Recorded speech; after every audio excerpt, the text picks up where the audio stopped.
अस्सलामुअलैकुम प्यारे दोस्तों, कैसे हैं आप लोग। उम्मीद है कि ठीक ठाक होंगे, अपने अपने प्लांट्स की खूब केयर कर रहे होंगे।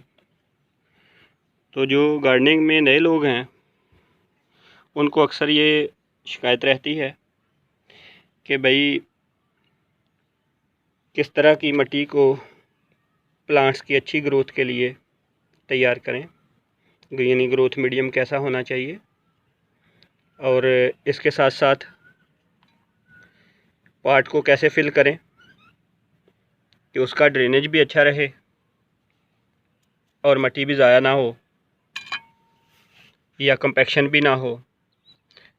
तो इसके लिए ये एक इंट्रोडक्टरी वीडियो मैं बना रहा हूँ बिगनर्स के लिए। सबसे पहला सवाल कि मिट्टी कैसी होनी चाहिए।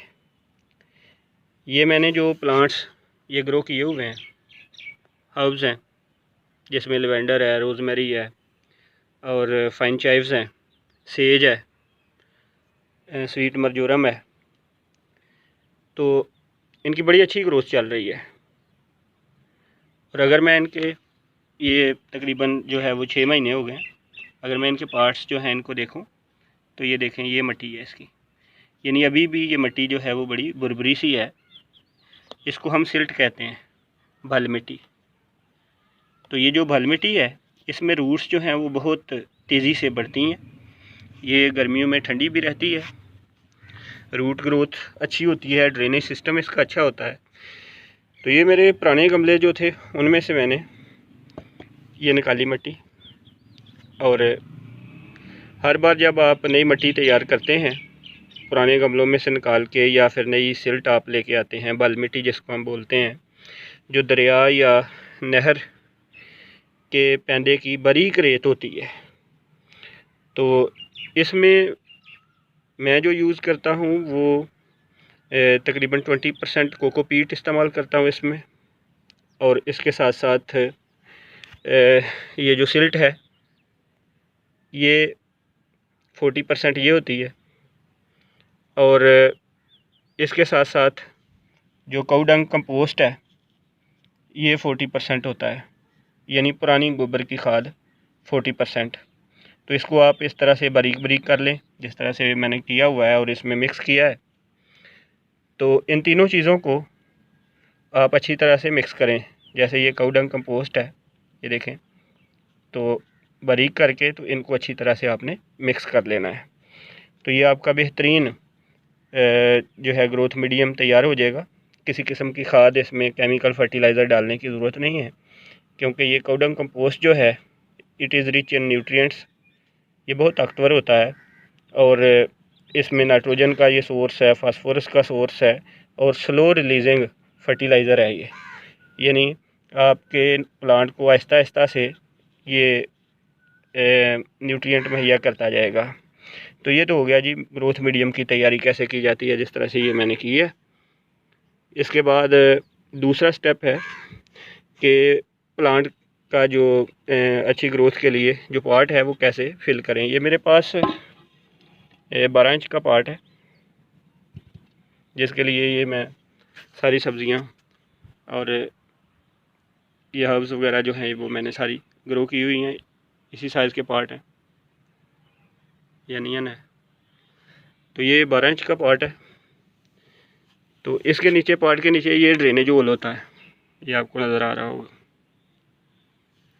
ये सिर्फ इसलिए बनाया जाता है कि आप जब वाटरिंग करते हैं अपने प्लांट की मोहब्बत में, बाज़ आते बल्कि अक्सर औक़ात पानी ज़रूरत से ज़्यादा दे देते हैं, तो ये जो आपके इसके पार्ट के पैंदे में ड्रेनेज होल है इसमें से पानी निकल सके। तो इसके लिए आप के पास मेरी तरह ये टूटे हुए गमले मौजूद होते हैं, वो हर गार्डनर के पास होते हैं। तो इनको तोड़ के आप इनके छोटे पीस कर लें। तो ये पत्थर जो है एक इस तरह से रखें कि ये पैंदे के ऊपर आ जाए। अगर आपकी मिट्टी इस तरह से है, बल मिट्टी है, तो ये चूँकि बहुत बारीक रेत होती है, तो जब आप पानी देते हैं तो उसमें ज़ाया होने का ख़तरा होता है कि मिट्टी नीचे से निकल ना जाए। तो इसके लिए आप एक ये टिश्यू पेपर ये इसके ऊपर रख दें इस तरह से, ताकि, और ये बायोडिग्रेडेबल होता है, यानी कुछ अरसे के बाद जब मिट्टी आपकी सेटल हो जाएगी, प्लांट्स की रूट्स जो हैं वो उसको जकड़ लेंगी, तो फिर ये उस वक्त तक खुद ब खुद ही डिकम्पोज़ हो जाएगा, आपकी मिट्टी ज़ाया नहीं होगी। अब दूसरे स्टेप पे आपने क्या करना है जी, कि ये जो आपने मिक्सचर तैयार किया है तो इसको इसमें अच्छी तरह से भर दें।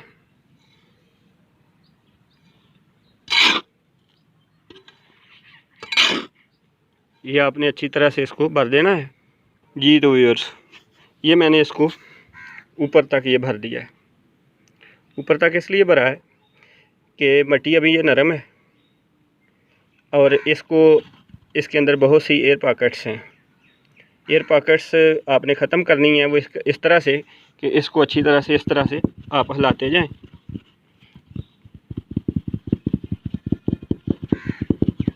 ये देखें, ये मिट्टी बैठती जा रही है इसके अंदर।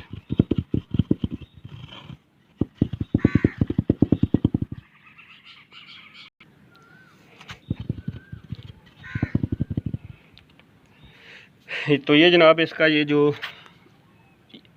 निशान है, यहाँ तक आपने मिट्टी फिल करनी है। इसको ऊपर तक अगर आप भर देते हैं तो फिर जो है वो आपके प्लांट को पानी नहीं मिलेगा, क्योंकि पानी स्टोर करने की कैपेसिटी इसकी ख़त्म हो जाएगी। वो थोड़ा सा पानी जो ऊपर देंगे वो बह जाएगा बाहर इर्द गिर्द और प्लांट की रूट तक कम पहुंचेगा। इसलिए आपने हमेशा इस निशान तक मिट्टी भरनी है, ऊपर वाली ये जगह छोड़ देनी है। जिस तरह से ये मैंने इसको हिलाया है अच्छी तरह से और ऊपर इतनी मिट्टी ये बैठ गई है, तो इससे क्या हुआ है कि इसके अंदर जो एयर पॉकेट्स हैं, कैविटीज़ हैं, वो ख़त्म हुई हैं। मिट्टी के पार्टिकल एक दूसरे के करीब करीब आए हैं और उन पॉकेट्स को ख़त्म करना इसलिए ज़रूरी है क्योंकि वहाँ से जब आप ये पानी देंगे तो पानी की रैपिड सीपेज होगी। तो अगर एयर पॉकेट्स हैं तो वो चैनल्स बन जाएंगी, वाटर चैनल्स, और उसमें से पानी बड़ी तेज़ी से बह के नीचे से ज़ाया हो जाएगा। तो ये ख्याल रखना है आपने।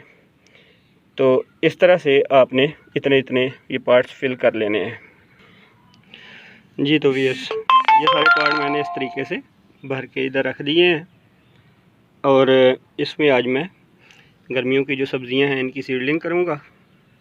और ये सीडलिंग का जो बेस्ट टाइम है, जो मैंने देखा है, ऑब्ज़र्व किया है या एक्सपीरियंस किया है, वो यही है कि आप सेकंड टाइम इसमें सीडलिंग लगाएं, क्योंकि आजकल सख्त गर्मी होती है छत पे। तो इसके लिए अगर आप सेकंड टाइम जो है वो जब सूरज ढलने वाला हो, इवनिंग से कुछ पहले यानी असर के बाद, तो वो टाइम जो बेस्ट है इसके लिए। उस वक्त आप सीडलिंग करते हैं, उसको पानी देते हैं, तो पूरी रात में वो पौधा आपका जो है वो थोड़ा स्टेबल हो जाता है और अगले दिन की जो डायरेक्ट सनलाइट है, स्ट्रांग हीट है, उससे उसके इफ़ेक्ट से वो बच जाएगा और पौधा आपका मुरझाएगा नहीं। उसके कामयाबी के चांसेस ज़्यादा होते जाएंगे। तो ये आज की अपडेट थी बिगनर्स के लिए। तो उम्मीद करता हूँ कि कुछ ना कुछ जो है वो आपको इससे फ़ायदा होगा। अपना बहुत ख्याल रखिएगा। Take care. अल्लाह हाफिज़।